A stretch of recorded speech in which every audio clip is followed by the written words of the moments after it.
주님께서 모두와 함께 하시기를 원합니다. 새해 복 많이 받으세요. 복이라는 소리는 듣기만 하여도 기분이 좋습니다. 복이니까요. 복은 많이 받을수록 좋습니다. 사람들은 누구나 또 언제 어디서나 복 받기를 원하는 마음이 있습니다. 물론 무엇이 복이냐고 물으면 일문의백답, 시대에 따라 다르고 개인에 따라 다를 것이지만 모두가 복 받기를 원함은 한 마음입니다. 그런데 세상에서 생각하는 복들은 한 면만이 있기 때문에 뒷면이 화가 붙어서 따라다님을 봅니다.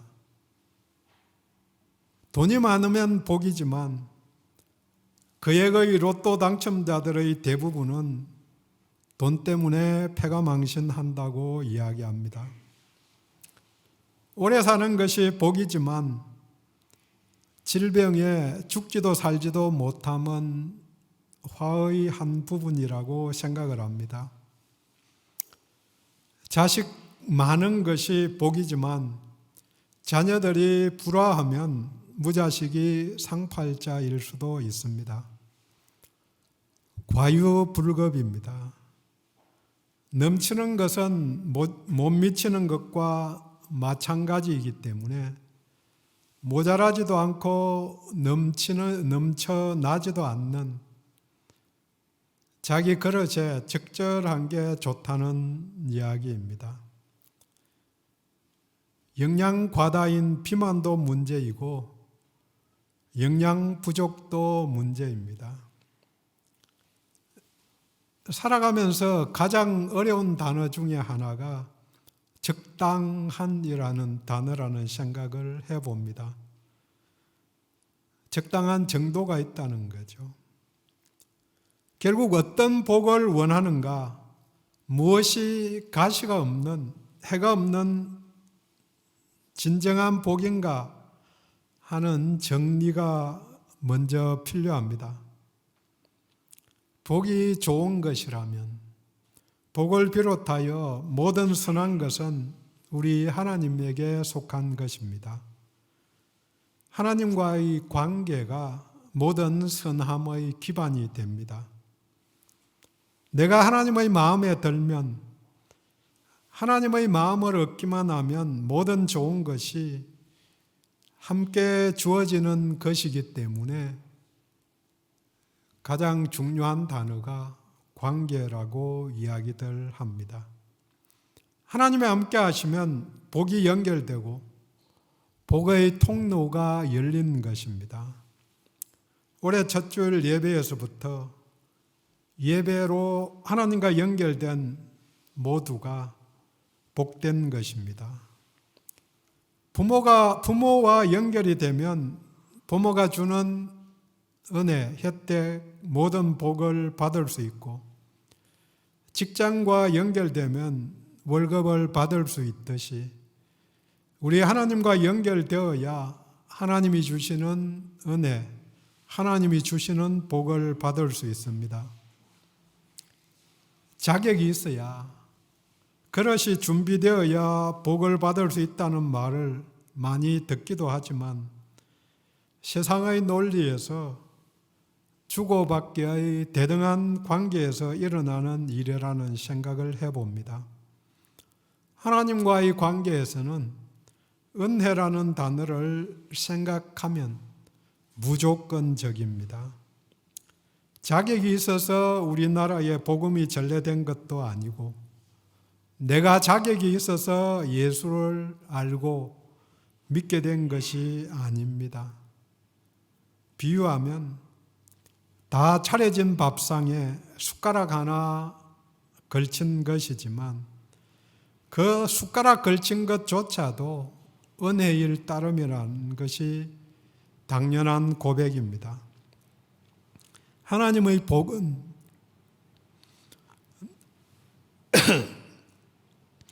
나의 의지와 상관없이 은혜로 주어진 것입니다. 물론 유지하는 데에는 또 다른 은혜가 필요합니다. 내 의지와 상관없이 비가 내리고, 상관없이 아이가 자라고, 상관없이 나이도 먹습니다. 복이 있는 사람은 내재한 것을 알기에 즐거워합니다. 그래서 찬양합니다. 복이 있는 사람과 복 받기를 원하는 사람은 차이가 있습니다. 있는 사람은 내재해 있는 것이고 받는 사람은 밖에 있는 것을 받게 됩니다. 그래서 시편 1편에 복이 있는 사람은 하면서 있는 사람을 말하지 그렇게 행하면은 받게 된다고 말하지 않습니다. 오늘 본문 그 시작이 하나님을 찬송합니다. 그리고 하나님이 우리들에게 복을 주셨다고 3절에 선언합니다. 그리고 계속해서 4절부터 14절까지 삼위 하나님께서 예수 안에서 우리에게 주신 복을 선언하면서 반복적으로 하나님을 찬송하라고 외칩니다. 찬송하라. 왜? 복을 받았으니까. 이미 복이 들어와 있으니까 찬송하라. 무슨 복이냐? 복음 속에 담긴 복입니다. 복음이 복된 소식이며 복의 전달 통로입니다. 잘 아시는 대로 에베소서는 에베소 교회에 보낸 바울의 편지입니다. 에베소에는 바울이 2차 전도 여행 때 잠시 들렀고 그 후에 세워진 교회입니다. 몇 년 뒤 3차 전도 여행 때 3년간 머물면서 가르친 교회입니다. 그래서 3차 전도 여행을 마치고 안디옥으로 돌아오면서 밀레도에서 에베소 장로들을 불러서 당부를 합니다. 사도행전 20장 31절 말씀에 내가 3년이나 밤낮 쉬지 않고 눈물로 각 사람들을 훈계하던 것을 기억하라. 밤낮 쉬지 않고 눈물로 가르친 그런 좋은 관계 속에 있던 그런 교회입니다. 나중에 바울이 로마 감옥에서 이 편지를 보냈는데 감옥에 갇혀 있던 사람이 자유롭게 살고 있던 사람들에게 내가 찬송한다. 너희도 찬송하라고 선포합니다. 같은 옥중 서신인 빌립보서도 마찬가지로 내가 기뻐한다. 너희도 기뻐하라. 그렇게 감옥이라는 열악한 환경이 사도 바울의 내면에 소유한 복과 찬송을 꺾지 못한 것입니다. 그래서 바울은 찬송하면서 흥분하여서 숨도 쉬지 않고 본문을 기록합니다. 본문 3절에서 14절까지 3절에서 14절까지 저희들이 읽으면서 몇 번씩 쉬면서 읽었는데 헬라어로 한 문장입니다. 마침표가 찍히지 않았으니까 3절에서 14절까지 제대로 읽으려면 한꺼번에 쭉 읽어야 하는 거죠. 헬라어 202개의 단어로 된 문장인데 성경에서 가장 긴 문단이라고 봐도 되는 본문의 찬송입니다. 연결해서 바울은 감옥에서도 찬송하는데 우리는 뭐 하고 있나 하는 생각이 듭니다. 바울에 비교해서 보면은 그 시절에 그 열악한 환경들 그것 생각하면은 기뻐 뛰고 날아다녀야 할 상황인데 뒤돌아보면 복에 겨워서 불평하는 사람 아닌가 하는 거죠. 이제 바울이 말하는 복을 같이 나눕니다. 3절, 하늘에 속한 모든 신령한 복을 우리에게 주시되 이미 주셨다고 선포합니다. 그러니까 이미 받은 것입니다. 이 신령한 복은 하늘에 속한 복입니다. 관련해서 베드로후서 1장 3절에 베드로는 말합니다. 그의 신기한 능력으로 생명과 경건에 속한 모든 것을 우리에게 주셨으니 생명과 경건에 속한 모든 것이 하늘에 속한 복입니다. 베드로는 이어서 4절에 너희로 신의 성품에 참여한 자가 되게 하려 하셨느니라. 생명과 경건에 속한 모든 것, 본문의 신령한 복도 하늘에 속한 복이 같은 것입니다. 그리고 신령한 복을 주신 것은 신의 성품, 하나님의 성품에 참여한 자가 되게 하려는 것입니다. 왜요? 하나님의 성품에 참여한 자가 되어야 우리 하나님과 소통할 수 있기 때문입니다. 신령한 복이 왜 필요한가? 소통하려고, 소통하는 자가 되게 하려고. 부모와 말이 안 통하면은 부모도 참 답답하고 자녀들도 답답한 거죠. 세상 살면서 말 통하지 않는 사람들 많이 봅니다. 100번 말한다고 말이 먹히나요? 소위의 경읽기 그런 이야기들을 많이 쓰는데 소통하려고 복을 주신 것입니다. 이 복을 받지 못하면 소통이 안 되고 동행할 수 없기 때문에 이 복을 하나님 곧 우리 주 예수 그리스도의 아버지께서 주셨다고 선언합니다. 하나님이 주셨습니다. 그런데 이 복을 복받으라 하고 주면 끝이 나는 일시적이고 단절된 복이 아니라 삼위 하나님 모두와 연결되고 모두가 협력하여 주신 복입니다. 삼위 하나님 모두가 우리의 구원사역에 동참하시고 모두가 거룩한 삶을 살게 인도하시기 때문입니다. 먼저 성부 하나님이 주신 복, 곧 우리를 위해 하신 일을 봅니다. 본문 4절에서 6절까지 내용입니다. 4절에 창세전에 우리를 택하사 5절에 우리를 예정하사 아들들이 되게 하셨으니 선택과 예정을 통하여 양자 삼으신 것입니다. 입양 제도가 활성화되지 못한 우리나라에서는 잘 와닿지 않을 수 있지만 양자가 되면 양부의 모든 권리를 이어받게 됩니다. 이전의 상황, 신분, 처지 이런 모든 조건들이 사라지는 것입니다. 그런 특권을 주셨으니까 시시한 복과 비교할 수 없습니다. 많은 사람들이 변호하는 영화를 보셨을 것입니다. 유대 귀족이었던 주인공이 노예선의 노예로 전락하게 됩니다. 그 뒤에 그 배에서 사령관의 목숨을 구해준 인연으로 그의 양자가 되어서 하루아침에 로마의 귀족이 됩니다. 입양된 것입니다. 그런데 왜 하나님이 그렇게 예정하셨는가?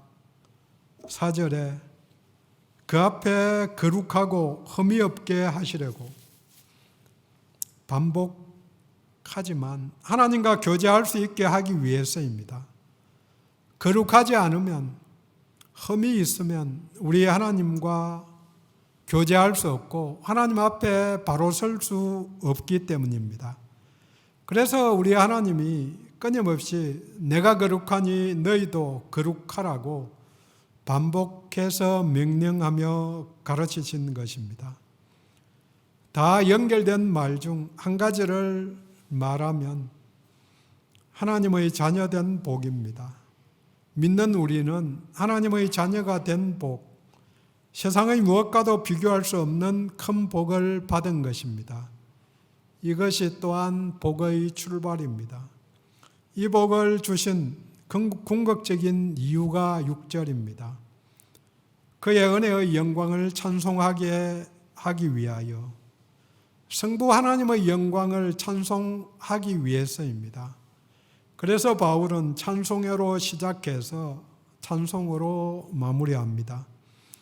두 번째 성자 하나님 예수 그리스도께서 주신 복, 우리에게 하신 일을 봅니다. 7절에서 12절까지 내용입니다. 7절, 그의 피로 말미암아 속량 곧 죄사함을 받았느니라. 11절, 그 안에서 기업이 되었으니, 죄사함을 얻고 기업이 되는 복을 받은 것입니다. 본문의 기업은 한자로 터기자를 쓴 기업입니다. 이 기업은 대대로 물려받은 재산 사업을 말하는데 유업과 같은 뜻입니다. 원어로는 제비를 뽑아 결정하다, 제비 뽑아 얻다, 몫을 받다. 이것은 가나안 정복 후에 가나안 땅을 지파별로 나눈 것을 말합니다. 이 말에서 연결되어서 상속인 후사, 계승자, 유업을 받은 자라는 말이 나옵니다. 그래서 본문의 기업을 표준세 번역은 상속자라고 번역을 합니다. 우리 성도들은 영원한 하나님 나라를 물려받은 상속자입니다. 새해를 맞이하여 제가 문자를 보내면서 최고의 백신은 예수 그리스도입니다 라고 적었습니다. 백신을 기다리는데 질병의 근원적인 문제는 죄 때문입니다. 그래서 죄를 이기는 길은 예수 그리스도의 보혈, 피로 말미암아 주어진 것입니다. 이 보혈을 받아들여야, 믿어야 죄사함을 받습니다. 그래서 죄를 이기신 예수 그리스도가 근원적인 백신입니다. 현상만 보지 말고 원인과 해결책을 봐야 합니다. 성탄절 설교 때 드린 말이지만 모든 근원적인 질문들, 그 질문이 100가지여도 해답은 한 가지뿐입니다. 백문의 일답, 예수 그리스도가 해답입니다. 깊은 묵상을 하면 해답이 예수인 줄밖에 알 수밖에 없습니다. 세상의 모든 문제, 우리가 가진 모든 문제의 출발이 죄이기 때문입니다. 본문은 그 해답을 10절에서 통일이라는 단어로 표현합니다. 구원하신 이유, 죄사함과 기업을 삼으신 이유가 바로 그리스도 안에서 통일되게 하심이라고. 하늘에 있는 것이나 땅에 있는 모든 것이 통일되게, 하나도 빠짐없이 모두 다, 모든 것을 그리스도가 통치하는 세상, 그 일을 이루기 위해서입니다. 모든 문제가 해결되는 세상이 그리스도 안에서 하나된, 통일된 세상이고 바로 하나님의 나라입니다. 물론 이 일을 9절에 때가 찬 경륜을 위하여 예정하신 것이고 11절에는 우리가 예정을 입어서 이루어진 일입니다. 하나님의 계획 속에서 이루어진 일인 것을 압니다. 아시는 대로 예정은 이미 운명이 결정되어 있다는 결정론이나 숙명론적인 의미가 아니고 미리 계획한다는 뜻으로서 우리 하나님께서 영원 전부터 이미 많은 인류 중에서 성도들을, 우리들을 선택하여 그리스도 안에 들어오게 하신 구원 계획을 말합니다. 세상에 우연은 없습니다. 우연히 사과가 떨어지는 것 같아도 만유 인력이 있듯이 우리가 모르지만 하나님의 계획하심과 섭리 속에서 세상이 움직여지는 것입니다. 믿는 우리는 예수 그리스도를 통해서 죄사함과 상속자가 되는 복을 받았습니다. 그런데 그 복을 주신 이유도 12절에 그의 영광을 찬송하게, 성자 예수님의 영광을 찬송하게 하기 위해서입니다. 다시 찬송으로 마무리합니다. 세 번째 마지막으로 성령 하나님이 주신 복, 우리를 위해 하신 일을 봅니다. 13절, 14절입니다. 13절, 너희도 진리의 말씀, 곧 너희의 구원을 복음을 듣고 그 안에서 또한 믿어 약속의 성령으로 인치심을 받았으니. 구원의 복음인 진리의 말씀을 들은 것도, 믿은 것도, 인치심을 받은 것도 복입니다. 인치심은 인정서에 도장을 찍는 것입니다. 자신의 작품으로 인정하였기 때문에 하나님의 이름으로 도장을 찍어 보증한 것입니다. 성령님이 약속한 것을 온전히 이루시는 성령님이 보증서에 도장을 찍어 주신 것입니다. 그 기능과 성능에 대해 책임져 주신다는 말입니다. 계시록에 도장을 찍는 일에 두 가지 그림을 그립니다. 짐승의 표, 즉 사단의 날인을 받은 자는 영원한 벌로 멸망을 하고 하나님의 도장을 받은 자는 영원한 생명으로 구원을 받습니다. 고린도후서 1장 22절에 저가 또한 우리에게 인치시고 보증으로 성령을 우리 마음에 주셨느니라. 성령님이 우리 마음에 내주하신 것 자체가 도장 찍은 것이고 보증입니다. 물론 진리의 말씀에 관심을 갖게 된 것이 성령님이 내주하셔서 이루어진 일입니다. 그래서 14절에 이는 우리의 기업의 보증이 되사 그 얻은 것을 속량하셨다고 덧붙입니다. 유업을 받은 것이 확실하고 죄사함의 속량이 이루어졌다는 것을 보증합니다. 이 말씀에 근거해서 우리는 구원의 확신을 가질 수 있게 됩니다. 세상에서 물건을 살 때 보증이 중요합니다. 조금 비싸도 검증된 제품을 사는 심리 속에는 보증에 대한 신뢰가 담겨 있습니다. 우리에 대한 보증을 성령 하나님이 하셨다는 사실이 중요합니다. 그래서 확신하고 자긍심을 가질 수 있습니다. 로이드 존스 목사도 이것을 내가 하나님의 아들이요 그러므로 하나님의 후사라는 확신을 주는 것이라고 설명합니다. 하나님이 보증서를 발급해 주셨는데 그것을 믿지 않는 것이 이상한 것입니다. 성령님이 보증인 되심이 우리의 복입니다. 이 모든 복이 그리스도 안에서 주어진 것입니다. 본문 안에 그리스도 안에서, 그 안에서라는 말이 10번씩 나오면서 모든 복이 그리스도 안에서 주어졌음을 강조합니다. 그리스도 안에서 하나님이 복 주셨고, 그리스도 안에서 죄사함을 받았고, 그리스도 안에서 인치심의 복을 받았습니다. 그리스도 안에 있을 때 주어지는 복임을 잊지 말아야 합니다. 그리고 본문 대부분이 수동태입니다. 모든 일이 삼위 하나님이 하신 일입니다. 우리의 노력은 없습니다. 이렇게 복을 받았으니까 첫 번째 할 일은 누리는 일입니다. 다른 말로 복받은 자답게 살아가는 것입니다. 그것은 바로 찬송입니다.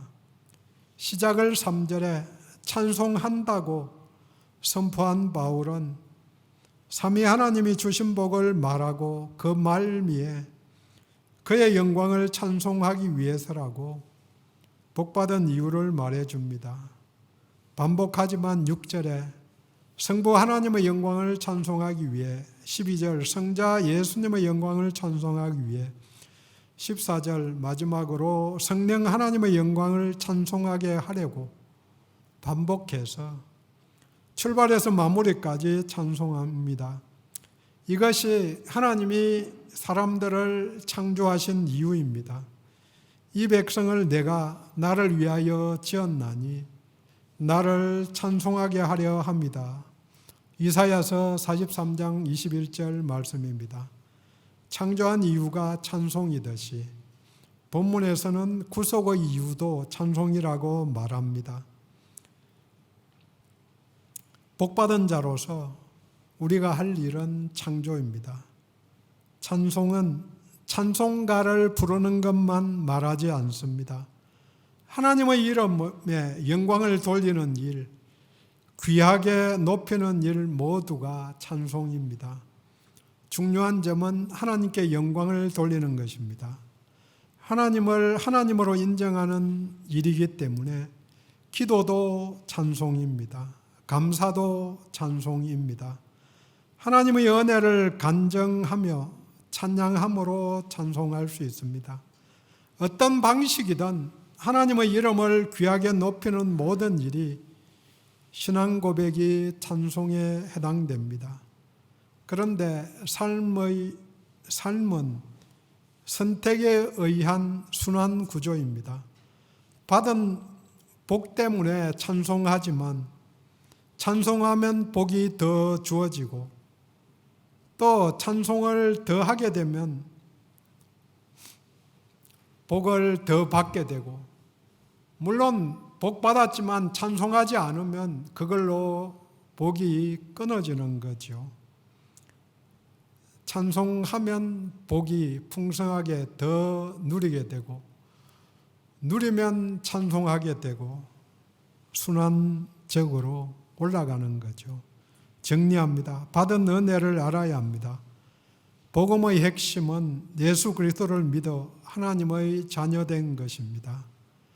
이 큰 복 받은 우리는 하나님을 찬송합니다. 기도합니다.